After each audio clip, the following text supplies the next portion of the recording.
Great morning जी दोस्तों, नमस्कार। भूपेश आनंद। मैं today going to start with a special lecture for chapter number 6. We are doing planning with limiting factors, and in the last two lectures I told you something about linear programming, Deepika Padukone series, Katrina Kaif series. Today आज के इस lecture में हम थोड़ा सा और गहराई में जाएंगे.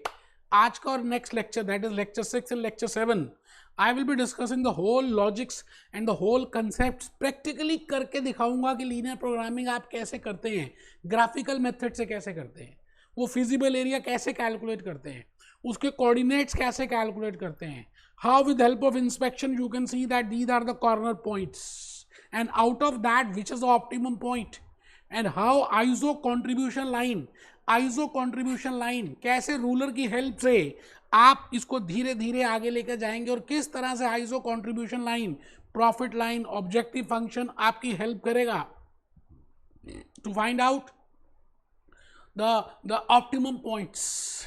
And at last, how with the help of simultaneous equation, आज भले हम simultaneous equation ना करें, next lecture में करेंगे, but how with the help of simultaneous equation you can easily solve that question.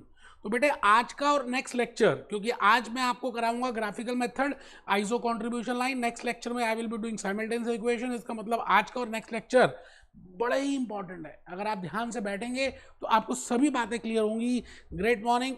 F5 performance management, chapter 6, lecture 6, planning with limiting factors. ये हमने already start कर दिया बेटे. 6 लेक्चर है, सीरीज बता दी. आपका कमर सीधी करके बैठना आज के और नेक्स्ट लेक्चर में मोस्ट इंपॉर्टेंट है. तो मैं आगे चल पड़ा जी. आज मैं सीधा कुछ बोले बिना I want to start with one illustration. मैं आपको प्रैक्टिकली करके दिखाना चाहता हूं कि कभी भी कोई इलस्ट्रेशन आती है तो उसके लेंथ से, पार्ट सी के जो क्वेश्चंस हैं उसकी लेंथ से देखकर घबराना नहीं है बेटे. कैप्लन से हम कर रहे हैं. इलस्ट्रेशन नंबर 1 भी करेंगे, टेस्ट यू अंडरस्टैंडिंग्स के सारे क्वेश्चंस करेंगे, एग्जामिनेशन किट के भी करेंगे. मैं section A, section B, section C, मैं कैप्लन, मैं बीबीबी, सब कुछ बताने वाला हूं. आप बस कमर खोल कर एक तो आप बेटे अपने पास कैलकुलेटर को रखें, एक रूलर को रखें, हार्ड कॉपी कैप्लन की होनी चाहिए, रजिस्टर होना चाहिए, तब तो बातें समझ आएंगी यार, अदरवाइज नहीं आने वाली. ये देखिए जी, ये रूलर मेरे पास है तो मैंने इस रूलर को यहाँ रख दिया, और मैं चाहता हूँ कि आप सभी के सभी स्टूडेंट्स एक बार इलस्ट्रेशन नंबर 1 को ओपन कर लें. इलस्ट्रेशन नंबर 1 बड़ी इंपॉर्टेंट है, बिकॉज उसी से लॉजिक सभी क्लियर होंगे. मैंने लिखा, पढ़ना भी स्टार्ट कर दिया. Company produces 2 products. वो कहता है जी एक कंपनी है जो 2 प्रोडक्ट बनाती है, 2 प्रोडक्ट्स इन 3 डिपार्टमेंट्स. मतलब एक कंपनी के 3 डिपार्टमेंट्स हैं और वो कंपनी 2 प्रोडक्ट्स बनाती है. Details are shown regarding the time पर unit required in each department, the available hours in each department, and the contribution per unit of each product. आराम से बेटे, मैं कह रहा हूँ ना, सोल्यूशन तो दिया ही हुआ है कैप्लन में, फिर भी आप मेरे लेक्चर को अटेंड करना है कि आपको लॉजिकली बातें ज़्यादा समझ आए और ज़्यादा क्लियर होंगी जब आप लिख के करेंगे. क्वेश्चन को पढ़ना तो आना चाहिए कि हम रीड कैसे करें. मैंने कहा देयर आर 2 प्रोडक्ट्स, उन प्रोडक्ट्स की आपको कॉन्ट्रीब्यूशन भी गिवन होगी, वो कह रहा है. एंड वो प्रोडक्ट्स अलग अलग डिपार्टमेंट्स में हम प्रोड्यूस करते हैं, उसमें कितना टाइम लग जाता है, कितने आवर्स लग जाते हैं, वो भी क्वेश्चन में गिवन है. आराम से देखिएगा. A company produces 2 products, 2 product बनाती है 3 डिपार्टमेंट्स में. A company produces 2 products in 3 departments. Product x, देखिए जी मैं कलर चेंज कर देता हूँ पेन का कि आपको ज़्यादा लॉजिकली समझ आए. ये प्रोडक्ट एक्स है और ये प्रोडक्ट वाई है. प्रोडक्ट एक्स में एक डिपार्टमेंट ए है, एक डिपार्टमेंट बी है, एक डिपार्टमेंट सी है. अच्छा, प्रोडक्ट एक्स में department A 8 units, hours per unit, 1 घंटे में 8 आवर्स लगते हैं एक यूनिट को बनाने में. It means 8 hours are required for producing 1 unit in department X, अगर आपको प्रोडक्ट एक्स का बनाना है. और 4 आवर्स लगेंगे डिपार्टमेंट बी में, 12 आवर्स लगेंगे डिपार्टमेंट सी में. इट मीन्स अगर प्रोडक्ट एक्स को बनाना है तो there are 3 processes, there are 3 departments, 8 hours will be consumed in department A, 4 hours will be consumed in department B and 12 hours will be consumed in department C. ये बात तो ठीक है. इसी तरह से प्रोडक्ट नंबर Y 10 घंटे 10 घंटे 10 घंटे और नीचे आपको उन्होंने कंट्रीब्यूशन पर यूनिट गिवन है. बेटे क्वेश्चन को पढ़ना एक अलग से एक आर्ट है. अच्छा, available hours 11,000, 9,000, 12,000. There is unlimited demand. वो कहता है जी इतनी डिमांड है प्रोडक्ट एक्स की कि जितना बनाओगे उतना बिक जाएगा. It means there is no limitation of the sales demand. It means there is no constraint of demand in X, in product number X. I think we have seen, जब मैंने Katrina Kaif series बताई थी तो उसमें बताया था that sales in demand can be a limiting factor. But यहाँ पर प्रोडक्ट X के लिए कोई लिमिटिंग फैक्टर नहीं है. But demand for product Y, वो कहते हैं जी लेकिन जो डिमांड फॉर प्रोडक्ट Y है that is 600 units per annum. अब बेटा ये ध्यान रखना है कि ये फिगर्स पर एनम दिए हैं, पर वीक दिए हैं, पर मंथ दिए हैं, बिकॉज इसका टाइम इंटरवल का बड़ा इंपॉर्टेंट रोल है.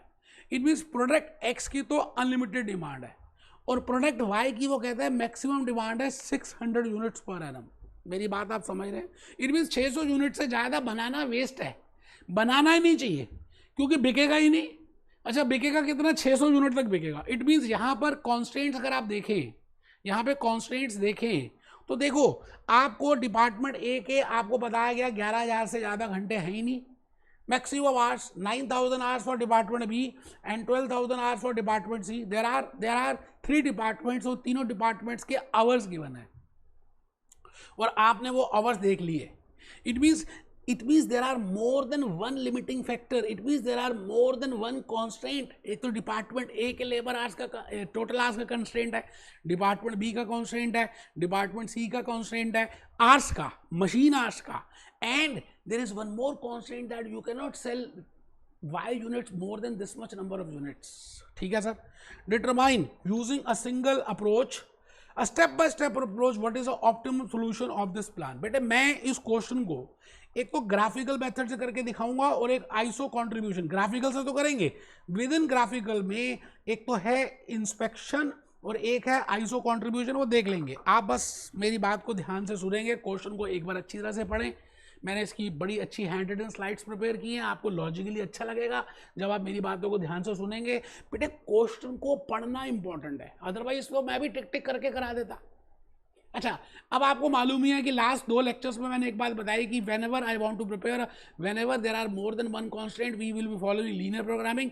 And when I say linear programming, it is the mixture of linear equations. It means I can only solve a question whenever it can be represented in the form of linear equation.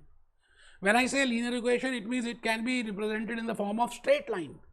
When I say straight line, it means it is a composite of variables. When I say variables, I have to represent all the products in the form of variables. यहाँ पर 2 products हैं, product X और product Y. ठीक है जी. आप किसी भी method से करो ना, ग्राफिकल से करो, इंस्पेक्शन से करो, आइसो कंट्रीब्यूशन से करो, स्ट्रेट साइमल्टेनियस इक्वेशन से करो. बेटे आपको सबसे पहले 3-4 स्टेप्स तो फॉलो करने पड़ेंगे. स्टेप 1 में आपको पहले वेरिएबल्स को मेंशन करना पड़ेगा. Let product X, let the number of units of product X be produced represented by variable X and let the number of units being produced by variable this product y be represented by small y. तो मैं step 1 में पहले variables को denominate करूंगा, उनका name दूंगा. फिर step number 2 में I will be firstly defining and formulating the objective function. यहाँ पर ऑब्जेक्टिव क्या है कि मैं ज़्यादा से ज़्यादा प्रोडक्शन करूँ. अच्छा उससे ज़्यादा मुझे कॉन्ट्रीब्यूशन हो. इट मीन्स कॉन्ट्रीब्यूशन को बेटे मैक्सिमाइज करना होता है, मिनिमाइज करना होता है, but naturally it has to be maximise. So I want to maximise this contribution. I want to maximize the contribution. So when I want to maximize the contribution, it means it is a maximization type. It means एक unit को जब मैं x के unit को बेचता हूं तो बेटे $4 का मुझे कंट्रीब्यूशन होता है और y के केस में $8 का कंट्रीब्यूशन होता है. तो मैं आपसे ये कहना चाहता हूं कि मेरा ऑब्जेक्टिव फंक्शन होगा मैक्सिमाइज z और contribution is equal to 4x because I am getting $4 of x because x is number of units of product x. एक यूनिट को बेचेंगे तो $4 आएंगे. कितने यूनिट्स बेचे मुझे नहीं पता, इनटू x कर दिया बिकॉज x को मैंने रिप्रेजेंट किया. Late the number of unit be produced and sold off product x B represented by small x. बेटे आपको मैं इजीली धीरे धीरे बताऊंगा, इसका सोल्यूशन यहाँ दिया हुआ है मुझे पता है, लेकिन सवाल ये आता है कि जब सोल्यूशन भी दिया है तो फिर भी हम क्यों कर रहे हैं? क्योंकि हम लॉजिक बातों को ज़्यादा समझना चाहते हैं। मैं भूपेश आनंद आपसे बड़ी सारी बातें आज करूँगा और next I will be doing in the next lecture, because in दोनों लेक्चर्स में मैं कंप्लीट कर दूंगा बेटे inspection, graphical, iso contribution, simultaneous equations. तो आपका ध्यान से बैठना, कमर सीधी करके बैठना, मोबाइल फोन को ऑफ रखना और बेटे लिखना रूलर के साथ। बेटे रूलर के साथ आज हम काम करने वाले हैं। तो लिखिए फ्रेंड्स, इट इज इंपॉर्टेंट। देखो मैंने लिखा है, प्यार से लिखा है, अपने दोस्तों की बातें बताई। Friends, it is important to read and to follow the steps for any linear programming problem. I think in the last 2 lectures I have given you what are the steps to be followed while solving a linear programming question. So friends, it is important to record or to read or to follow the steps in this. Now in the given illustration, जो आपने अभी illustration number 1 पढ़ी है कैप्लॉन की, अभी BBP से भी करेंगे। ध्यान से पहले अगर आपका बीबीपी है तब भी ध्यान से मैंने वो सोल्यूशन दिखा दी, क्वेश्चन दिखा दिया। क्या हो गया यार, मैं भी बीबी से करूंगा, क्या हो गया उसमें? लॉजिक्स तो सेम है, कंसेप्ट तो सेम है। तो मैंने कहा I will be firstly relating product X and product Y by variables. तो मैंने लिखा now in this given illustration there are 2 products, product X और प्रोडक्ट वाई, 2 प्रोडक्ट्स हैं, and there are 3 departments, department A, department B, department C. ऐसे ही लिख दिया, लिखना नहीं है आपको, बस ऐसे ही मुझे प्यार आया आपके ऊपर और मैंने लिख दिया कि आपको और ज्यादा लॉजिकली समझ आए कि मैं क्या कहना चाहता हूं। मैंने कहा there are 2 products and 3 departments. तो मैं चल पड़ा अपनी कहानी। बेटे आप में से मैंने लिखा बहुत सारे बच्चे ना स्मार्ट होंगे, उनको लगेगा इलस्ट्रेशन है, सॉल्व है, क्या करना है, भूपेश आनंद तो बेवकूफ़ है। बेटे कुछ दिनों के बाद आप भी बेवकूफ़ बनोगे जब दोबारा से you will be paying examination fees in pounds again for F5। लेकिन कुछ ऐसे सिंसियर बच्चे होंगे जो ज़्यादा समझदार नहीं होंगे, लिखेंगे, बातों को समझेंगे, क्योंकि उनको पता है कि रूलर की हेल्प से ही आइसो कॉन्ट्रीब्यूशन लाइन समझ आ सकती है। तो लिखेंगे डू नॉट बी स्मार्ट। मैंने लिख दिया भाई साहब, मुझे पता है ना आप में से बड़े सारे स्मार्ट होंगे। So please right and solve along with me. मैं आ गया जी स्टेप नंबर 1। सभी लिखेंगे, आंसर है तब भी, नहीं है तब भी, कैप्लॉन है तब भी, नहीं है तब भी। बेटे आपकी intention is more important. Whosoever wants to sing a song can find a song. नहीं गाना तो बहुत सारे बहाने हैं, है ना। तो लिखेंगे जी step number 1, let the number of units of product X be represented by small X. ऐसे ही करते हैं, लीनियर इक्वेशन बनानी है, लीनियर प्रोग्रामिंग करना है, तो मुझे वेरिएबल्स का इस्तेमाल करना पड़ेगा, क्योंकि 2 ही प्रोडक्ट्स हैं, इसलिए मैं 2 वेरिएबल्स यूज करूंगा। तो मैंने लिख भी दिया, बता दिया, आ गले लग जा, बता दिया, सबको बता दिया, दुनिया को बता दिया। Let the product X be represented by small number of units product x being produced and sold be represented by small x, and let product y be produced and sold, the number of units of product y be produced and sold be represented by y। जैसे आपको पता है ना Indian ambassador होता है जो UK में है, इंडियन एम्बेसडर यूएसए में है, ऐसे ही यूके का एम्बेसडर इंडिया में है, क्योंकि वो उसको रिप्रेजेंट कर रहा है। सिमिलरली स्मॉल एक्स रिप्रेजेंट कर रहा है number of units produced and sold for product x, small y variable represent कर रहा है number of units produced and sold off product number y। तो मैंने फर्स्ट स्टेप लिख दिया। आई थिंक इस तक तो आपको समझ आ रहा है, कोई मुश्किल वाली बात है नहीं। अब मुझे क्या करना है, डिफाइन करना है और ऑब्जेक्टिव फंक्शन को फॉर्मुलेट करना है। मुझे मालूम है ऑब्जेक्टिव फंक्शन में मुझे कंट्रीब्यूशन गिवन है, कॉस्ट गिवन नहीं है। चांस की बात है कि अभी तक हमने मैक्सिमाइजेशन वाले टाइप से कर रहे हैं, नेक्स्ट एक आध लेक्चर में मिनिमाइजेशन भी करेंगे, आप टेंशन बिल्कुल मत लेना। मैंने कहा इस in this question I am given with contribution that if I sell 1 unit of product X, then I will be getting $4 per unit and $8 in product number Y, which I have represented as small y। तो मैं objective function को लिख रहा हूं जो बड़ा easy है। लिखो जी, it is a contribution of the product, it has to be maximize. बेटे रीजंस लिख दी कि आपको पता कैसे चलेगा कि ये मैक्सिमाइजेशन है मिनिमाइजेशन है। बेटे अब लिखना है, लिखने का काम आपका। यार मैं देखो कितनी मेहनत से आपके सामने खड़ा हूं। आई वॉन्ट कि आपका F5 पहले अटेम्प्ट में क्लियर हो जाए यार। Define and formulate the objective function. This is step number 2. It is a contribution of the product which is given to me. It is not the cost, because cost is to be minimized and profit or the contribution has to be maximized. And because it is a contribution which is given to me and there are 2 products, for X one product, I am getting $4 and for product Y I am getting $8. तो मेरा क्या बन गया, maximise contribution is equal to 4x plus 8y as my objective function. But it has to be achieved within those constraints, and there are 4 constraints. Department A time hours constraint, Department B hours constraint, Department C cost constraint, and sales demand maximum for product number Y constraint. तो बेटे 4 constraints हैं. अब मैं उसको लिख रहा हूँ, that is my step number 3. जो स्टेप्स बताएं कैप्लॉन बीबीबी, जैसे मैंने आपको एक्सप्लेन किया, मैं बिल्कुल उसी तरह से चल रहा हूँ. वो बात अलग है कि आप में से कुछ बच्चे कमर सीधी करके नहीं, लेट के पढ़ रहे हैं, थप मारू आपके आंख में, पता चले आप. लिखो step number 3 for defining and formulating constraints. You know constraint A, 1 is department A hours constraint, second is department B hour constraint, third is department C hours constraint. उनको मैंने येलो कलर से हाईलाइट कर दिया, और last कर दिया बेटे किससे, स्काई ब्लू कलर से, सेल्स डिमांड कॉन्स्ट्रेंट. आराम से. मैंने कहा मुश्किल है ही नहीं, आपके मन का वहम है कि मुश्किल है, कुछ भी मुश्किल नहीं है. बड़े से बड़े लीनियर प्रोग्रामिंग के क्वेश्चंस आप कर डालोगे अगर आप मेरी बात को ध्यान से सुनोगे. अब आप ये बताओ कि प्रोडक्ट एक्स को बनाने में या प्रोडक्ट वाई को बनाने में डिपार्टमेंट ए के घंटे लग रहे हैं, और डिपार्टमेंट ए के घंटे ज्यादा से ज्यादा या उससे कम 11,000 है. It means you cannot use more than 11,000, either less than 11,000 or maximum up to 11,000. It means it is a case of inequality. So if I want to write down in the equation form, मैंने क्या लिखा, 8x plus 10y, because 8 hours लग रहे हैं product x को बनाने में इन department A, and 10 hours लग रहे हैं प्रोडक्ट y को बनाने में इन डिपार्टमेंट A, और डिपार्टमेंट A के पास टोटल 11,000 घंटे ही हैं बस.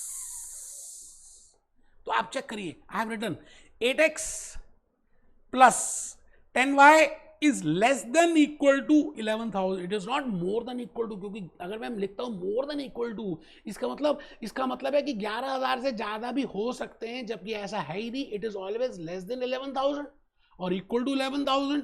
तो 8x plus 10y is less then और इक्वल टू 11,000. आई थिंक ये बातें आपको समझ आ चुकी हैं. अगर आपने मेरा लेक्चर नंबर 4 और 5 किया है तो ये तो मजाक लग रहा होगा.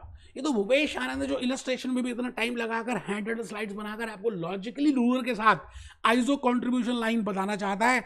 And department B constraint, it means department B में भी घंटे लिमिटेड हैं, क्योंकि उसमें भी प्रोडक्ट एक्स और प्रोडक्ट वाई बन रहे हैं, और एक प्रोडक्ट एक्स को बनने में 4 घंटे लगते हैं और एक प्रोडक्ट वाई को बनने में 10 घंटे लगते हैं. किसमें, मेरे में नहीं, डिपार्टमेंट बी में.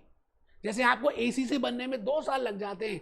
इट मींस मैंने यहां पे लिखा 4x plus 10y is less than equal to 8,000. आराम से देखिए जी, मैं फिर रिपीट करूंगा, आप क्वेश्चन को दोबारा से अपने सामने एक बार देख लें. मैं एक बार फिर आपके सामने क्वेश्चन लेके आ रहा हूं कि आपको लॉजिकली पता चले मैं कहना क्या चाह रहा हूं. ये देख लीजिए, ये देखिए, मैं रब कर देता हूं, ज्यादा होगा तो. ये देखिए जी, ये देखिए डिपार्टमेंट ए, ये रहा डिपार्टमेंट ए, है ना जी. मैं रब कर रहा हूँ जान के कि आपको थोड़ा सा और समझ आ जाए. आप अपने आप देखो कि डिपार्टमेंट ए में कितने आवर्स हैं और डिपार्टमेंट बी में कितने हैं और डिपार्टमेंट सी में कितने हैं, तभी आपको समझ आएगा दोस्तों. डिपार्टमेंट ए है ये, डिपार्टमेंट ए के पास 11,000 घंटे हैं, डिपार्टमेंट बी के पास 8,000 घंटे हैं, डिपार्टमेंट सी के पास 12,000 आवर्स है. It means this is maximum available hours, मतलब इससे ज़्यादा नहीं हो सकते, या तो इतने हो सकते हैं या इससे कम हो सकते हैं. तो 8x plus 10x is less than equal to 11,000. 4x plus 10x is less than equal to 9,000. 12x plus 6, अच्छा ये y होगा, सॉरी मेरी गलती है, y plus 6y is less than equal to 12,000. It means these are the 3 constants. ठीक है जी, क्योंकि department x को मैंने x से रिप्रेजेंट किया, प्रोडक्ट x को, और प्रोडक्ट y को मैंने y से किया, तो गलती से वो x बोल दिया, लिखा मैंने y है. और उसके बाद मेरे पास एक कॉन्स्टेंट है ये वाला कि आप प्रोडक्ट y को 600 यूनिट से ज़्यादा नहीं बेच सकते. It means there are 4 constant which are to be done. तो मैं दोबारा से आपके सामने आ गया अपनी स्लाइड में, और आप सब लिख रहे हैं, ध्यान से लिख रहे हैं बेटे. देखो जी, देयर आर 4 मैंने लिखा for defining and formulating constraints department A hours constraint 8x plus 10y is less than equal to 10,000. आप समझ आ गया. Department B constant 4x plus 10y is less than equal to 9,000. I think अब clear हो गया. Department C constant 12x plus 6y is less than equal to 12,000 and there is unlimited demand for product x but there is a limited demand up to maximum 600 units. से ज़्यादा नहीं बेच सकते, या तो 600 बेच सकते हो या लेस देन 600 बेच सकते हो. इसलिए मैंने लिखा y is less than equal to 600 because y is the number of units being produced for product number y. अब कुछ नहीं, मैंने इसका ग्राफ बनाना है.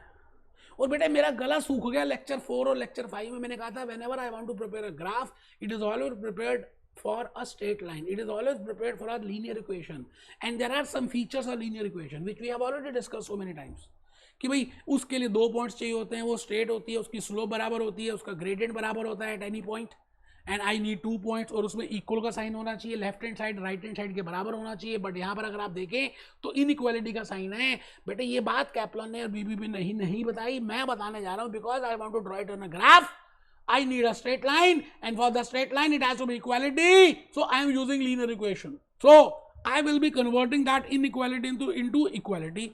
तो मैंने यहाँ पे लिखा. अच्छा ये नॉन नेगेटिविटी कंडीशन में अभी नेक्स्ट लेक्चर में बताऊंगा, जब अजम्पशंस बताऊंगा. ये तो बड़ी सिंपल सी है यार. आप ये बताओ जब मैं कहता हूँ let x be the number of units being produced and sold for product number x, ये नेगेटिव तो हो ही नहीं सकते. ज़्यादा से ज़्यादा क्या होगा, मैं नहीं बनाऊंगा. ज़्यादा मैं AC से नहीं करूँगा. ऐसा थोड़ी है कि मैंने बीकॉम कर लिया और AC से नहीं किया तो AC से नहीं किया तो बीकॉम भी नहीं किया. ऐसा नहीं होता. This can not be possible, you know that. So there has to be a non-negativity condition. Now again I will be discussing it at the time of assumptions, that what I mean by non-negativity condition. It means this cannot be negative. Okay. तो मैं आ गया जी नीचे step 4 में. अब मुझे क्या करना है, मुझे ग्राफ बनाना है. अच्छा ग्राफ बनाने के बाद मैं उसको इंस्पेक्शन से भी और आइसो कंट्रीब्यूशन लाइन से भी आराम से I can find out the optimum points. तो धीरे धीरे मेरे साथ चलना है. आप जल्दी से ग्राफ पेपर बाहर निकाल लीजिए, रजिस्टर ओपन कर लीजिए अगर नहीं किया अभी तक, क्योंकि अब बड़ा इंपॉर्टेंट पॉइंट स्टार्ट हो रहा है.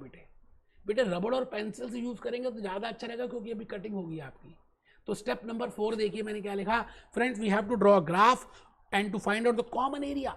कॉमन एरिया का मतलब है जो मशीन जो डिपार्टमेंट ए के आर्स, जो डिपार्टमेंट बी के आर्स, जो डिपार्टमेंट सी के आर्स और जो sales demand sales of product number X के 600 यूनिट्स के सभी कॉन्स्टेंट्स को मीट करे. हम साथ साथ हैं, सारे कॉन्स्टेंट्स कहते हैं हम साथ साथ हैं. It means I want to find out that common area, the feasible area, using those constants. So for that I have to prepare a graph, and for that I have to use the equations, and for that I have to change the inequality into equality, and then I have to find out 2 points.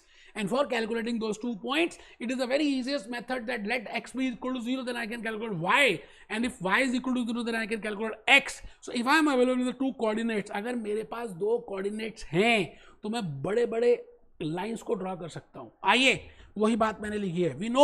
We know note number 1. बेटे ये मन से मन की बातें हैं जो मैंने आपको लिखी हैं. आप अगर स्मार्ट होंगे तो बेवकूफ़ होंगे, और बेवकूफ़ होंगे तो नहीं लिखेंगे, कमर सीधी करके नहीं बैठेंगे. अगर आप मेरे स्टूडेंट होंगे और फर्स्ट अटेम्प्ट में पास होना है, यू नो, तो नोट 1 बेटे इतना पेन कोई नहीं लेता. आप यूट्यूब में लेक्चर्स देख लीजिए, लाइव लेंगे क्या बताऊँ मैं, छोड़िए ना. We know for drawing a graph, अब मुझे ग्राफ बनाना है, we require linear equation. Lecture 4 में बताया था, लेक्चर 5 में बताया था, इस बार फिर बता रहा हूं कि हमें लीनियर इक्वेशन चाहिए, स्ट्रेट लाइन चाहिए. बट कॉन्स्टेंट इक्वेशंस आर, जो मेरे अभी कॉन्स्टेंट्स लिखे हैं उसमें लीनियर इनइक्वालिटी है. Those can not be drawn on my graph. तो मैं क्या करूंगा, मैं उन सब को लीनियर इक्वेशंस में कन्वर्ट करूंगा. जब मैं बोलता हूँ लेस देन इक्वल, इसका मतलब इक्वल टू भी तो है. जब मैं बोलता हूँ it is more than equal to, इसका मतलब इक्वल टू भी तो है. तो मैं वहां से इक्वल टू का साइन यूज करूंगा और लिखना शुरू कर दूंगा. Department A hours 8x plus 10y 8 घंटे. ये बेटे डिपार्टमेंट ए का आपने कॉन्स्टेंट लिखा ही हुआ है, उसको मैंने पहले लिखा था लेस देन 11,000. ये देखो लेस देन 11,000. अब मैंने इसको क्या किया, इक्वल कर दिया. ठीक है जी. Then only I can prepare an graph. तो मैंने यहाँ पे लिखा 8x plus 10y is equal to 11,000. जैसे ही मेरे पास ये equation I, I want to draw it on a graph, and for that I want 2 coordinates, and for that the simplest method is let x be equal to 0, then I can calculate the value of y, and if y is equal to 0 then I can calculate the value of x. तो मैंने यहाँ पे लिखा now we want to coordinate, so let x be equal to 0 then I can calculate y and y I have calculated orally निकल गया यार 1100. मतलब अगर x मैं नहीं बेचूं तो y के मैं 1100 यूनिट्स बेच सकता हूं. मतलब y का कोऑर्डिनेट होगा 1100. Let y be equal to 0 then x is equal to 1375. ठीक है सर, ठीक है जी. तो बताइए क्या ये दो कोऑर्डिनेट्स आ गए 0 0, ये आ गए जी एक 0 1100 और 0 and 1375. Now I am available with these two constants. मैं सबसे पहले इसी कांस्टेंट को ग्राफिकली आपके सामने बनाऊंगा. या चलिए अभी दूसरा कांस्टेंट भी देख लेते हैं, फिर शायद आपको थोड़ा सा और ज़्यादा क्लियर हो जाए. डिपार्टमेंट बी में भी घंटे लिमिटेड है. अच्छा, डिपार्टमेंट बी में भी अगर मुझे कांस्टेंट को बनाना तो उसको मुझे लीनियर इक्वेशन बनाना पड़ेगा. अच्छा, अभी तक less than equal to type थी तो मुझे इक्वल टू टाइप करना पड़ेगा. तो मैंने कर दिया जी 4x plus 10y is equal to 9000 because there are less than equal to 9000 ours are there. So let x be equal to 0. So y will be equal to 900. अगर x की value 0 है तो y की value 900 है. और अगर y की value 0 है तो x की वैल्यू 2250 है. ये तो तीसरी क्लास का बच्चा कर लेगा भाई साहब. आप करके देखो ना, कमर हिला नहीं रहे, कैलकुलेटर बाहर नहीं निकाला हुआ, रूलर है नहीं, क्या बोलूं मैं यार, मारू थप्पड़. इट मीन्स मेरे पास यहां पे दो कोऑर्डिनेट्स और आ गए और आ गए और आ गए. बेटा ये 0 है, ठीक है जी. तो मेरे पास आ गए जी 0 900 एंड 2250 0. ये दो कोऑर्डिनेट्स और आ गए, मतलब इस कांस्टेंट के. तो मैं अब इस कांस्टेंट की भी लाइन ड्रॉ कर सकता हूँ. बिल्कुल सर. मैं आ गया जी लास्ट में department C constants. Department C में 12x plus 6y is equal to 12000 है. लेस देन इक्वल टू था, मैंने उसको कन्वर्ट कर दिया इक्वल टू 12000. तो if x is equal to 0, भाई और बहनों, अगर if the value x is equal to 0, I think I can calculate the value of y with help of second class mathematics. And if y is equal to 0, I can calculate the value of x. So again, for the third constant, I am available with these two values. मेरे पास ये दो values आ गई. कुछ नहीं, अब मुझे क्या करना है, धीरे धीरे धीरे धीरे धीरे धीरे ग्राफ प्रिपेयर करना है. अभी मैं बनाने जा रहा हूँ, लेकिन लास्ट कांस्टेंट रह गया, that is maximum demand for y constant. कि आप 600 यूनिट से ज़्यादा नहीं बना सकते. अच्छा, x की वैल्यू कितनी भी हो, y की वैल्यू 600 से ज़्यादा नहीं हो सकती. ठीक है जी. तो इसमें और सिंपल है, मैंने लिखा y is equal to 600. If x is equal to 0 then y can not be sold more than 600 units. And if x is equal to 1000 still y can not be sold more than 600 units. If x is equal to कुछ भी value ले लो ना आप, y की value 600 से बदलेगी नहीं. वो कहता है मैं नहीं बदलूंगी. स्टैचू कर दिया आपने y को, स्टैचू 600 जैसे स्टैचू कर दिया, तो कुछ हिल नहीं सकता बेटे. आप बिल्कुल वैसे ही खड़े रहोगे. देखो मैं वैसे ही खड़ा हूं, तो y की वैल्यू 600 है, statue. Okay, now I am available with these 4 points. अब मुझे क्या करना है, सबसे पहले इन लाइंस को ड्रॉ करना है. मैं अभी ये शॉर्टकट मेथड अभी थोड़ी देर में बताऊंगा. मुझे इन लाइंस को ड्रॉ करना है और मैं भूपेश आनंद आज आपके सामने इन लाइंस को ड्रॉ करने वाला हूं. आपके लिए मैं चाहता हूं कि एक बार मैं आंसर में आ जाऊं और आपको कुछ दिखाना चाहता हूं उसमें से. बेटे सारी बातें हमने कर ली. ये देखो बेटा, ये देखो जी,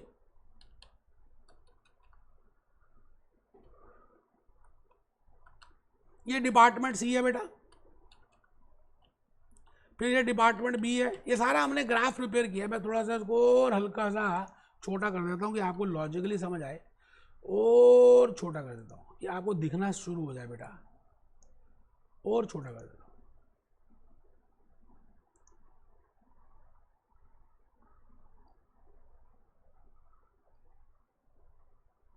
कुछ नहीं, आप आराम से पहले तो यहाँ पे आ जाइए जी. जो मैं आपको बताने जा रहा हूँ आप आराम से देखेंगे. ये डिपार्टमेंट ए है बेटे. अच्छा, डिपार्टमेंट ए का मैंने हाईलाइट किया हरे रंग से. पहले मैं डिपार्टमेंट ए की लाइन ड्रॉ कर रहा हूँ और आप चेक करिए. डिपार्टमेंट ए की लाइन थी 8x plus 10y is equal to 11000. और इसके दो कोऑर्डिनेट्स आपने ऑलरेडी निकाल लिए थे. दो कोऑर्डिनेट्स अभी अभी हमने कैलकुलेट भी किए थे. और आपके पास अवेलेबल भी थे वो, ठीक है जी। मैंने उन्हीं दो कोऑर्डिनेट्स को यूज किया और आप देखिए ये लाइन जो आ रही है, ये वाली जो लाइन है, ये डिपार्टमेंट ए की लाइन बन गई हरे रंग से, ठीक है सर। अब मैं इसके बाद डिपार्टमेंट नंबर बी, अच्छा डिपार्टमेंट ए की लाइन आप ड्रॉ कर पाएंगे या नहीं कर पाएंगे, आप बताइए। डिपार्टमेंट ए के लिए मेरे पास दो पॉइंट्स कौन से थे बेटे, दो पॉइंट्स कौन से थे डिपार्टमेंट ए के लिए, 0 1100 और 1375 एंड 0, ठीक है सर। ये थे बेटे 0 0 1100 13750 आपने अभी निकाले हैं, मैंने ये वो वाली वही शीट से देखे। 0 इसका मतलब जब x की वैल्यू 0 होगी तो y का पॉइंट होगा 1100, तो ये आ गया बेटे 0 1100, आराम से, कुछ मुश्किल है नहीं।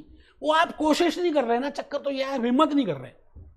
अच्छा वो ग्राफ बनाना इंपॉर्टेंट है, ग्राफ दिया हो उसकी इंटरप्रिटेशन इंपॉर्टेंट है, और आपको इंटरप्रिटेशन आ ही नहीं सकती जब तक आप खुद अपने हाथों से ग्राफ ना प्रिपेयर करें। और दूसरा पॉइंट है 1375 देखो ये रहा 1375 0, मैंने इन दोनों पॉइंट्स को जोड़ा और एक हरे रंग की लाइन आ गई। सिमिलरली मैं अब क्या करूंगा, आपके लिए हाइलाइटर दूसरा रंग का यूज करूंगा डिपार्टमेंट बी के लिए।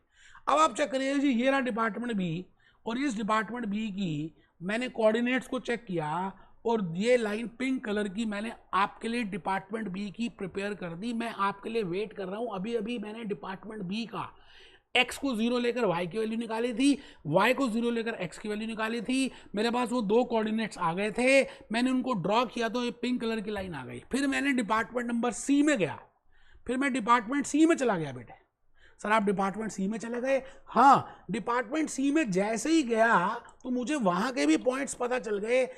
0 2000 1000 0 0 2000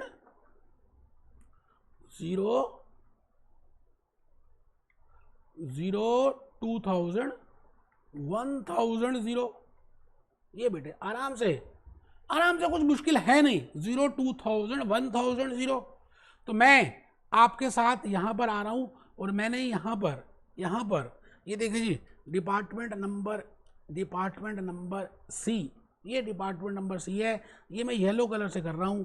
0 2000 और 1000 0, ये बेटे ये आपके लिए मैंने येलो कलर से इस कलर को, इसको ग्राफ को प्रिपेयर कर दिया। देयर आर 3 कॉन्स्टेंट्स ये वाले, और एक फोर्थ कॉन्स्टेंट था जिसमें मैं फोर्थ कलर यूज करूंगा और वो कलर होगा लाल। ये देखो, I can not sell more than 600 units for product number Y. मैं रुक गया हूं जी। सर एक बार आपसे फिर रिक्वेस्ट करूंगा कि मैं कितनी मेहनत करके कलर्स यूज कर रहा हूँ, हाइलाइटर्स यूज कर रहा हूँ, हैंड रिटन स्लाइड यूज कर रहा हूँ और लॉजिक्स बता रहा हूँ, एनर्जी लगा रहा हूँ, तो आपका भी एक ड्यूटी बनती है कि आप अभी ग्राफ पेपर में अभी प्रिपेयर करें, या जस्ट अपने रजिस्टर में बनाएं तो सही यार, वो कोऑर्डिनेट जो निकाले हैं उनकी प्रैक्टिस तो करें। अब ग्राफ बनाने के बाद it is very easy, I can solve it with the help of inspection, I can solve it with the help of iso contribution line, I can solve it with the help of simultaneous equations, तीनों बताऊंगा, लेकिन उसके लिए graph बनाना important है। अच्छा एक बात मैं और बता दूं, अभी जैसे मैंने अभी यहाँ पर लिखा था, अगर आपने ध्यान से देखा हो तो मैंने एक बात लिखी थी कि भाई अगर आपको यहाँ पर ग्राफ बनाना है तो एक शॉर्टकट मेथड है ना, एक शॉर्टकट मेथड है जो मैंने कहा था मैं बाद में बताऊंगा ये शॉर्टकट क्या है। दोस्तों वैसे लॉजिकल है, बट फिर भी एक हल्का सा हिंट दे रहा हूं कि अगर लेस देन इक्वल टू है या मोर देन इक्वल टू है और आपको समझ नहीं आ रहा कि शेड कहां पे करना है, तो मैंने कहा अगर लेस देन इक्वल टू है तो बीच में लाइन ड्रा कर दो, तो एरो खुद बताएगा कि कहां पे शेड करना है, मतलब अंदर की तरफ शेड करना है।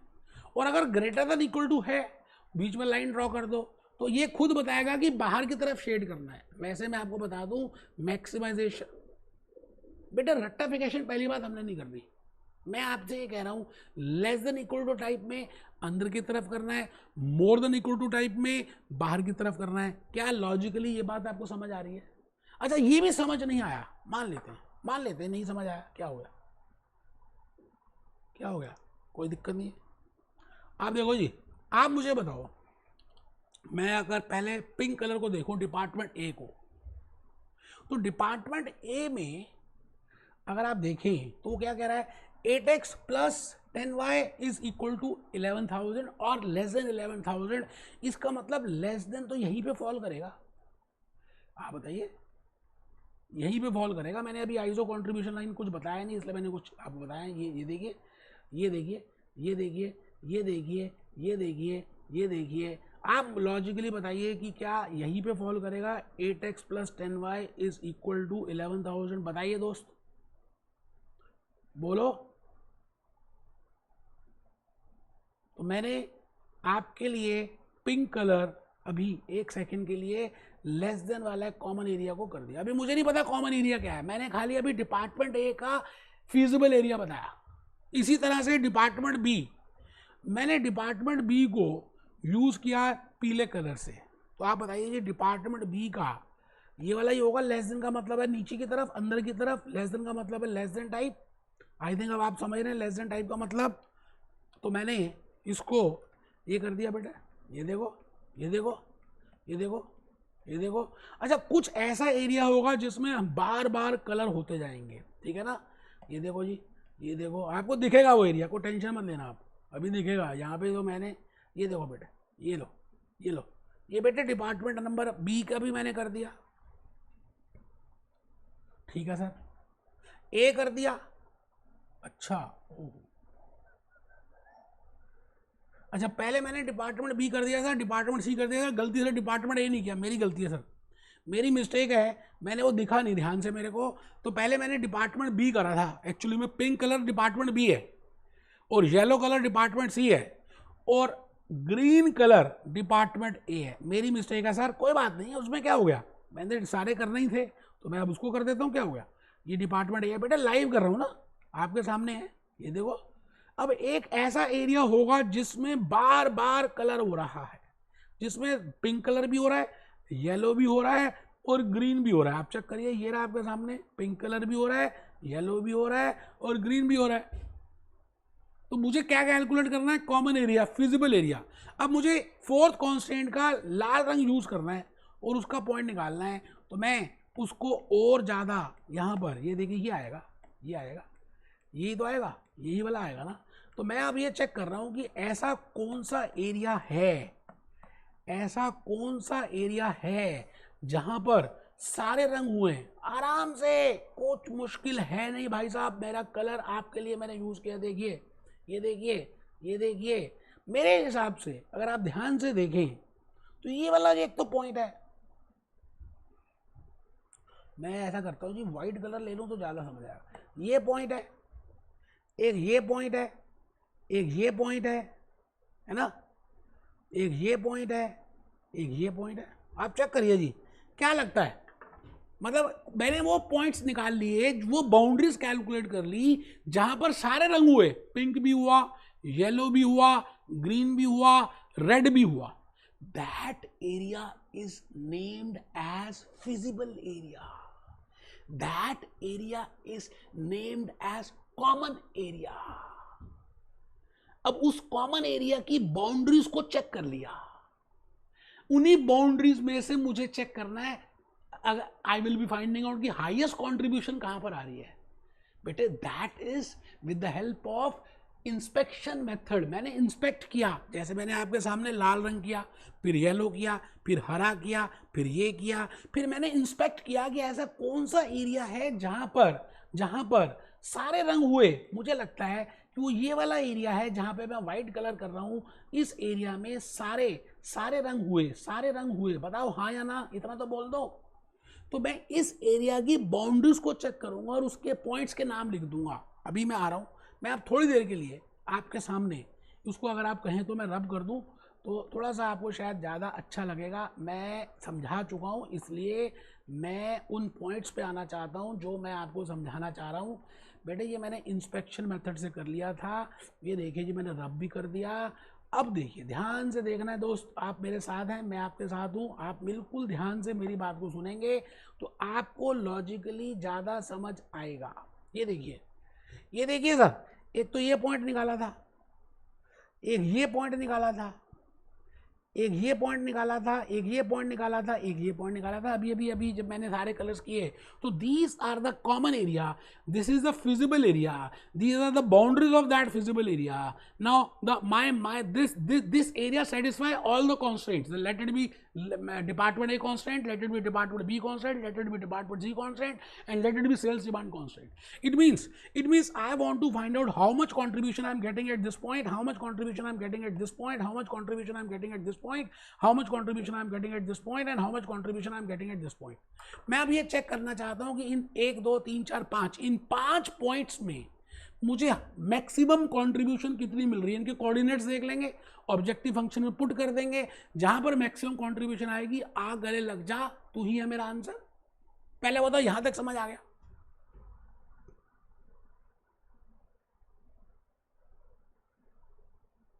ठीक है जी। तो देखिए अब मैं आ गया जी नीचे। अभी आइसो कंट्रीब्यूशन लाइन बता ही नहीं रहा, मैं नहीं बता रहा बेटे, अभी तो इंस्पेक्शन मेथड से कर रहे हैं, आराम से करेंगे, कोई जल्दबाजी है ही नहीं। इधर देखो, ये देखो ए बी सी डी ई, मैंने 4 पॉइंट्स, 4 भी क्यों 5 पॉइंट्स कैलकुलेट कर लिए इस ग्राफ में, 5 निकाल लिए बेटे, A B C D E. It means my answer falls in either A or in B or in C or in D or in E. I am not following iso contribution method अभी, and I am not following simultaneous equation। अभी आपका ध्यान graphical inspection method पे है। मैं चाहता हूं कि आप उस बात को ध्यान से सुने, ठीक है जी। इसका कोऑर्डिनेट क्या है? इसका कोऑर्डिनेट है कि 0 0 कुछ बनाते ही नहीं, काम ही खत्म है, चैप्टर क्लोज है, 0 0। अगर ए पॉइंट का कोऑर्डिनेट देखें तो ये तो आंसर कभी हो ही नहीं सकता, ठीक है। बी पॉइंट को देखें तो आपका आंसर आ रहा है 0 600, आराम से चेक कर लीजिए बाउंड्री, जो बी पॉइंट की बाउंड्री आ रही है। अच्छा सी पॉइंट में मुझे, सी पॉइंट में आई वांट टू सी कि कौन सी 2 लाइंस क्रॉस कर रही हैं। मैंने एक्चुअली में ज़्यादा लंबी लाइन कर दी तो शायद पता नहीं चल रहा।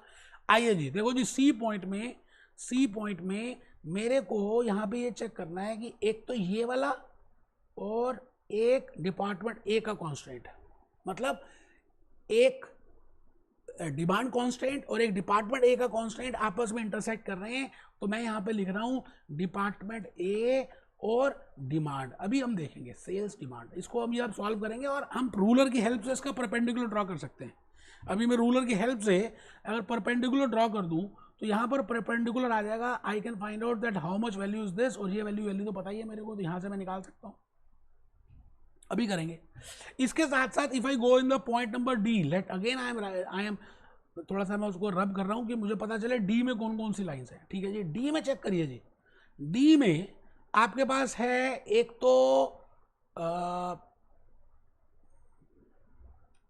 पॉइंट नंबर डी में एक तो डिपार्टमेंट सी,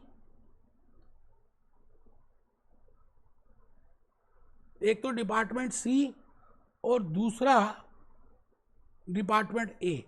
डिपार्टमेंट ए और डिपार्टमेंट सी आपस में इंटरसेक्ट कर रहे हैं। और लास्ट पॉइंट है ई, इसमें तो पॉइंट्स पता ही है, 1000 x और 0, ठीक है जी। इट मींस मेरे पास 4 कोऑर्डिनेट्स आ गए।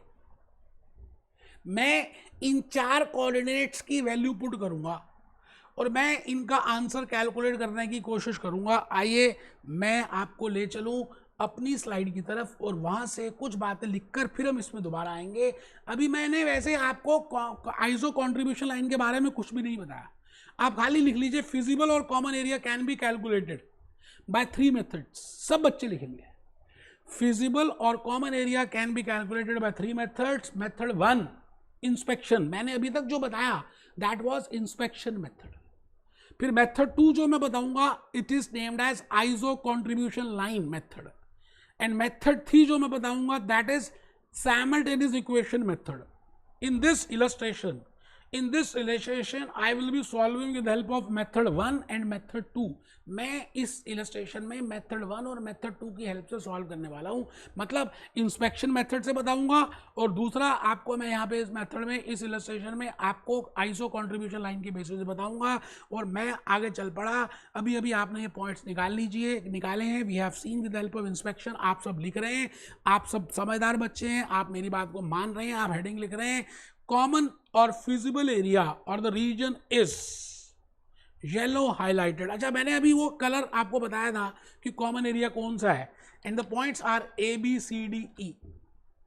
4-5 पॉइंट्स हमने देखे थे, A B C D and E.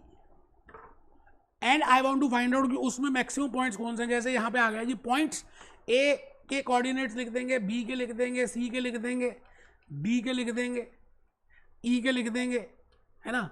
And then I will putting in the किस में मैं पुट कर दूंगा, ऑब्जेक्टिव फंक्शन में। ऑब्जेक्टिव फंक्शन क्या है, आप देखिए ऑब्जेक्टिव फंक्शन हमने बिगिनिंग में लिखा था, बिल्कुल स्टार्टिंग में लिखा था। ये रहा objective, 4x + 8y, 4x + 8y। तो मैं यहां पे लिख रहा हूं 4x + 8y = कॉन्ट्रीब्यूशन। अच्छा, अभी अभी आपने x की वैल्यू चेक करी थी, तो मैं एक बार दोबारा से कैप्लन से देख के यहाँ लिख रहा हूँ, फिर नहीं तो टर्न करना पड़ेगा। ए की वैल्यू है जी, ए की वैल्यू है 0 0, ठीक है। बी की वैल्यू है 0 600, आप चेक कर लेना ये है या नहीं। सी की वैल्यू है, सी की और डी की निकालनी पड़ेगी क्योंकि सी और डी में इंटरसेक्शन है। और ई की वैल्यू है जी, ई इज 1000। अच्छा, सी और डी की वैल्यू कैसे निकालेंगे, परपेंडिकुलर से कर सकते हैं। अच्छा, इसकी वैल्यू को निकालने के लिए मैं आपको और सिंपल सा तरीका बता सकता हूं, जिसको इन्होंने कहा this is simultaneous equation method. बड़ा इजी है, एक्यूरेट मेथड है। हम उन दो लाइंस को जहां पे वो जो इंटरसेक्ट कर रही है, मैं उन दोनों लाइंस को सॉल्व कर दूं तो मैं I can calculate the value of X and Y, and that is nothing but simultaneous equation method. तो मैं पहले क्या करता हूं, अभी आइसो कंट्रीब्यूशन लाइन भी नेक्स्ट क्लास में बताऊंगा, अभी नहीं बता रहा। अभी पहले समझ लीजिए, क्योंकि मुझे चाहिए सी और डी पॉइंट। अच्छा, सी में क्या है, दो लाइंस इंटरसेक्ट कर रही थी, तो मैं उन दोनों को सॉल्व कर दूंगा। फिर डी में भी दो लाइंस इंटरसेक्ट कर रही थी, उन दोनों को सॉल्व कर दूंगा। I can calculate the value of X and Y, and that is nothing but simultaneous equation. Simultaneous equation में बताऊंगा, लेकिन अभी ही थोड़ा सा समझ लीजिए, ठीक है जी। आप चेक करिए जी, मैंने यहां पर एक चीज और लिख दी, आ कागज कलम दवात ला, मैं लिख दूं तेरा नाम। पॉइंट नंबर सी में चेक करिए जी, मैंने दो लाइंस की बात की है, और दो लाइंस हैं department A, department A, department A, और y = 600।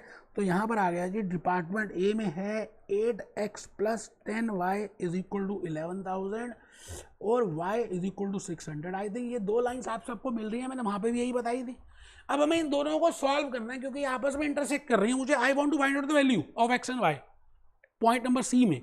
और पॉइंट नंबर सी में दोनों लाइंस आपस में इंटरसेक्ट कर रही है। एक तो ये है कि आप रूलर की हेल्प से परपेंडिकुलर ड्रॉ कीजिए, एक्स एक्सिस में भी और वाई एक्सिस में भी, तो वहां पर आपको कोऑर्डिनेट्स मिल जाएंगे, ठीक है। और आप वो कोऑर्डिनेट्स के लिए आइसो कंट्रीब्यूशन लाइन का मेथड भी फॉलो कर सकते हैं, वो मैं नेक्स्ट क्लास में बताऊंगा। बेस्ट मेथड है साइमल्टेनियस इक्वेशन का, जो एक्यूरेट है। तो मैं अभी साइमल्टेनियस इक्वेशन मेथड अगर आपको बता दूं तो इजीली काम खत्म हो सकता है। आप चेक करिए जी, ये आ गया 8x + 10y = 11,000 और y = 600। आपको पता है, इन इक्वेशन अगर वेरिएबल एक हो, एक इक्वेशन में एक वेरिएबल हो, तो आई can calculate the value of that variable. अब यहां पर देखो ध्यान से कि यहां पर दो आपके सामने देयर आर टू इक्वेशंस और दो वेरिएबल्स हैं। तो मैं क्या करूं, अगर आपके लिए अगर ऐसा करना स्टार्ट कर दूं तो बड़ा इजी है। If I multiply this, let it be equation number 1, let it be equation number 2। अब ये कैप्लन में नहीं है बेटे, मैं एडिशन करके बता रहा हूं। Let it be with help of simultaneous equation method भी आप समझ लो। आप बताओ जी, अगर आप साइमल्टेनियस इक्वेशन की बात करें, आपने किया होगा साइमल्टेनियस इक्वेशन, मैं यहां पर क्या करने जा रहा हूं, पहले मुझे एक वेरिएबल को क्रॉस करना है, खत्म करना है। अच्छा, खत्म करने के लिए उसकी दोनों वैल्यू सेम होनी चाहिए। अगर आप इक्वेशन 2 को देखें तो y की वैल्यू 1 है, और इक्वेशन 1 को देखें तो y की वैल्यू 10 है। तो मैं अगर इक्वेशन 2 को 10 से मल्टीप्लाई कर दूं तो क्या लगता है, ये आ जाएगा 10y = 6,000। x तो है ही नहीं। अच्छा फिर मैं क्या करूं, इसको माइनस का निशान, क्योंकि ये तो क्रॉस हो गया, 10y क्रॉस हो गया, तो यहाँ पर ये वैल्यू आ गई जी 8x इज इक्वल टू 5000 और x is equal to, check करिए जी, कैलकुलेटर आप निकाल लीजिए बेटे, मोबाइल फ़ोन से यूज़ करना अलाउड ही नहीं है, अब आपकी मर्जी है, मैं क्या बताऊँ। 5000 डिवाइडेड बाय 8, ये आ गया जी 625। तो पहला कोऑर्डिनेट हो गया जी 625 x का, तो x की वैल्यू अगर आप पुट करते हैं तो y की वैल्यू आ जाएगी। तो मैं कर रहा हूं 8 into 625 plus 10y is equal to 11,000। 8 into 625 that is 5,000। 5,000 plus 10y is equal to 11,000 और 10y गधे एक तरफ ले आओ, घोड़े एक तरफ ले आओ, 6,000। y इज इक्वल टू 600 करने की जरूरत भी नहीं थी, क्योंकि हमें पता है y की value can not be more than 600। तो मेरे पास दो कोऑर्डिनेट्स आ गए, एक आ गया 625 और 600, तो मेरे पॉइंट नंबर सी में आ गया, और पॉइंट नंबर सी में मैंने लिख दिया 625 एंड 600। ठीक है सर, अब मैं आ गया जी पॉइंट नंबर डी में। अब मेरे को ये चेक करना है कि पॉइंट नंबर डी की वैल्यूज क्या है। तो पॉइंट नंबर डी में मैंने अभी आपको बताया था what are the two lines which are intersecting. मैं कैप्लन से सीधा देख के ग्राफ को देख के बता रहा हूँ। तो पॉइंट नंबर डी जो है दैट इज एक तो डिपार्टमेंट सी की लाइन क्रॉस कर रही है, और दूसरा डिपार्टमेंट नंबर ए की लाइन क्रॉस कर रही है। आप चेक कर लीजिए भाई साहब, मैं रिपीट करूंगा उसी फिगर को अभी लेके आ जाता हूँ। Department C 12x plus 6y, 12x plus 6y is equal to 12,000, और department A 8x plus 10y, 8x plus 10y is equal to 11,000। आराम से मैंने दोनों को एक सॉल्व करना, तो मैंने लिख दिया 12x plus 6y is equal to 12,000। अब देखिए ये आपके इलस्ट्रेशन में नहीं दिया हुआ, उन्होंने खाली ग्राफिकल बता दिया, फिर आइसो कंट्रीब्यूशन सॉल्व किया। मैंने आइसो कंट्रीब्यूशन अभी कुछ बताया नहीं, क्योंकि आप उससे कंफ्यूज हो जाएंगे, नेक्स्ट लेक्चर बताऊंगा। अभी मैं खाली ग्राफिकल मेथड इंस्पेक्शन कर रहा हूँ, और इंस्पेक्शन के साथ साथ थोड़ा सा साइमल्टेनियस इक्वेशन बताया, क्योंकि I want to find out the value of point C and point D. ठीक है जी, तो यहाँ पे लिखा मैंने 8x plus 10y is equal to 11,000। आपको पता है दो इक्वेशंस हो तो मुझे उनका वेरिएबल एक ही होना चाहिए, तो मुझे कुछ ऐसा करना है जिससे कि एक वेरिएबल आपस में क्रॉस हो जाए और काम खत्म हो जाए। तो इसका मैं एलसीएम भी निकाल सकता हूँ। एलसीएम पता है, लोएस्ट कॉमन मल्टीपल। जैसे 12 8 है तो आई कैन कैलकुलेट द एलसीएम। कैसे? 2 6 जा 12, 2 4 जा 8, 2 3 जा 6, 2 2 जा 4। अब इसका एलसीएम आ गया 24। इसका मतलब मुझे 24 करना है। तो इट मीन्स अगर मैं यहाँ पर 2 से मल्टीप्लाई कर दूं और यहाँ पर 3 से मल्टीप्लाई कर दूं, पूरी इक्वेशन को अगर मैं वहाँ पे 2 से और वहाँ के 3 से कर दूं, एलसीएम 24 है ना, आई वांट टू गेट 24। तो मैं क्या करूँ, 8 को कितने से मल्टीप्लाई करूँ कि 24 आ जाए।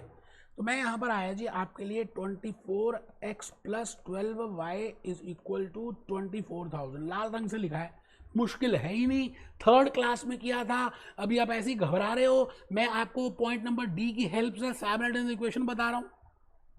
फिर यहाँ पर आगे जो 24x plus 30y is equal to 33,000। आराम से अब देखो कुछ कट जाएगा, ये माइनस है। ठीक है जी, ये 24x कट गया, तो यहाँ पे क्या आ गया, minus 18y is equal to minus 9,000, और 18y इज इक्वल टू 9,000। आज जी 9,000 divided by 18 that comes to 500। ये आ गया जी y की वैल्यू 500। मैं रुक गया हूँ बेटा, इसी मेथड का नाम है साइमल्टेनियस इक्वेशन मेथड। यही दीपिका पादुकोण सीरीज कह रही है, यही कैटरीना कैफ सीरीज कह रही है। अभी मैंने एक इलस्ट्रेशन में आपको 2 मेथड बता दिए। अब क्योंकि वो सी और डी पॉइंट निकालने थे तो मुझे लगा मैं सी और डी कैसे निकालूंगा, आई can calculate it with help of graph. अब आप ग्राफ बना नहीं रहे क्योंकि ग्राफ से सीधा परपेंडिकुलर ड्रॉ करूंगा। अच्छा, अगर मैं सीधा परपेंडिकुलर ड्रॉ नहीं करता तो मैं क्या करूंगा, उन दो इक्वेशंस को जहां पर वो पॉइंट आ रहा है उनको क्रॉस जो हो रहा है, वहां पर जो इंटरसेक्ट हो रहा है, मैं वहां की दो लाइंस का साइमल्टेनियस इक्वेशन मेथड से सॉल्व करके वैल्यूज निकाल सकता हूं। तो मैंने y की वैल्यू निकाल दी 500। अच्छा, अगर y की वैल्यू 500 है ना, y की वैल्यू 500 है तो x की वैल्यू क्या होगी, मैं कुछ भी किसी भी पुट पे कर सकता हूँ, 12x plus 6y is equal to 12,000। 12x plus 6y is equal to 12,000। 12x plus 6y is equal to 12,000। 12x plus 6 into 500 थी ना जी, 500, तो मैंने 500 यहाँ पुट कर दिया, इंटू 500 इज इक्वल टू 12,000। आराम से 12x इज इक्वल टू 30, 18,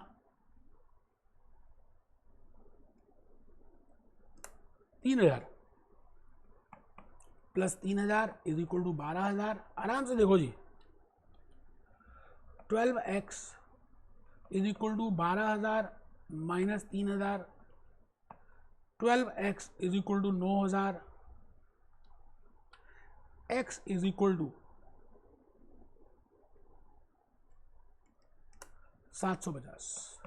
बेटे मैंने कोऑर्डिनेट d की वैल्यू भी निकाल दी 750 और 500, तो यहाँ पे मैंने वैल्यू पुट करने जा रहा हूँ 750 एंड 500, तो 750 एंड 500, बस जी बस आपके सामने आंसर आने वाला है, मुश्किल नहीं है। अब मैं 4x प्लस 8y में पुट कर रहा हूँ, यहाँ तो वैसी वैल्यू 0 आ जाएगी। अच्छा, सेकंड केस में b कोऑर्डिनेट में देखो 600 पॉइंट है तो 600 600 इंटू 8, ये आ गया जी 4800 की कॉन्ट्रीब्यूशन। मैं इसमें पुट करता जा रहा हूँ बेटे, इसमें ऑब्जेक्टिव फंक्शन में पुट कर रहा हूँ।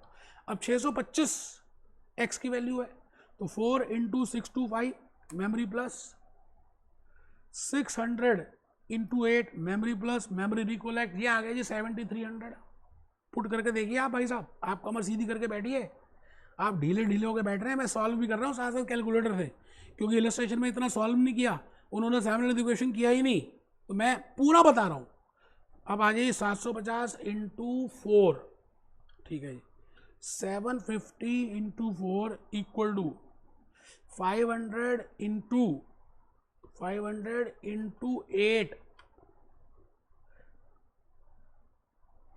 ये आ गया सर 7,000 और ये आ गया जी 4,000। अगर आप चेक करें तो आंसर उन्होंने यही दिया हुआ है, आइसो कंट्रीब्यूशन लाइन से सॉल्व किया है, मैं उसको नेक्स्ट क्लास में सॉल्व करूंगा, बट आंसर इज 7,300। आप चेक करना चाहें तो मैं अभी आपके लिए उसी शीट में जा रहा हूं और आपको बता रहा हूं कि 7,300 is the maximum contribution which you have to get, और लास्ट में आपका यही आंसर होगा 7,300, but they have solved it as per iso contribution, you know. ये रहा